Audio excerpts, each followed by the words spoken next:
બનાસકાંઠાના કાંકરેજના Changa pumping station પર ખેડૂતોએ ધરણા પ્રદર્શન કર્યું।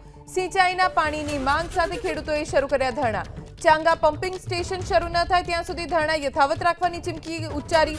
ખેડૂતોએ ચાંગા પમ્પિંગ સ્ટેશને પહોંચીને ધરણા પ્રદર્શન કર્યું અને પાણી આપવાની માંગ સાથે રામધૂન બોલાવી।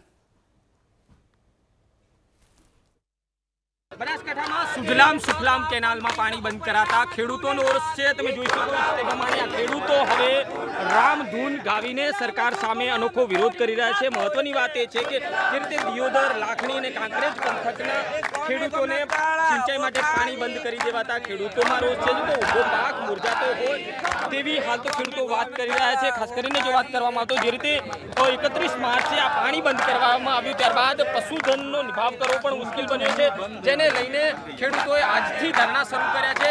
જો કે ચાંગા પમ્પિંગ સ્ટેશન ખાતે આ ધરણા શરૂ કરવામાં આવ્યા છે। ખેડૂતોની માત્ર એક જ માંગ છે કે સિંચાઈ માટે પાણી છોડવામાં આવે। વસંત દિરગર, એબીપી અસ્મિતા, બનાસકાંઠા। ધૂમ ધકતો તાપ અને ખેડૂતના ધરણા, સીધા દ્રશ્યો ચાંગા કેનાલના। જો કે સુજલામ સુફલામ કેનાલમાં પાણી બંધ કરાતા ખેડૂતોમાં રોષ છે। મોટી સંખ્યામાં ખેડૂતો અહીં પહોંચેલા નજરે પડી રહ્યા છે। તમે જોઈ શકો છો તે પ્રમાણે અહીં ખેડૂતો પહોંચ્યા છે। માંગ છે કે પાણી જે સિંચાઈ માટે છોડવામાં આવે। મારી સાથે સીધા ખેડૂત આગેવાન છે, સીધી વાત કરીશું। અમરાભાઈ, પાણીની માંગ છે, શું માંગને લઈને ધરણા? અમે સરકારશ્રીને રજૂઆત કરી હતી કે અમારી બાજરી બળે છે, અચાનક તમે પાણી બંધ કર્યું છે ચોગા પમ્પિંગ સ્ટેશન, એ તાત્કાલિક ચાલુ કરો, પણ હજી સુધી ચાલુ નહોતું થયું। એના અનુસંધાને અત્યારે ચોગા પમ્પિંગ સ્ટેશને હજારોની સંખ્યાની અંદર ખેડૂતો ધરણા ઉપર બેઠેલા છે। સરકારશ્રી તાત્કાલિક ચોગા પમ્પિંગ સ્ટેશન ચાલુ કરે એવી મારી માગણી છે અને સુજલામ સુફલામ તળાવમાં પાણી આપે। જો ચાલુ કરવામાં નહીં આવે ત્યાં સુધી આ ધરણા ચાલુ રહેશે। એટલે સરકાર કાન ખોલીને સાંભળી લે કે આ ખેડૂતોની વેદના છે। તાત્કાલિક 6 પંપ ચાલુ કરી અને સુજલામ સુફલામ તળાવમાં પાણી આપે એવી અમારી ખેડૂતોની માંગણી છે। જય જવાન, જય કિસાન। અમરાભાઈ, ઢોલ નગારા સાથે આવેદનપત્ર પણ આપ્યું છે, હજુ સુધી માંગ નહીં સંતોષાઈ, આગામી રણનીતિ શું?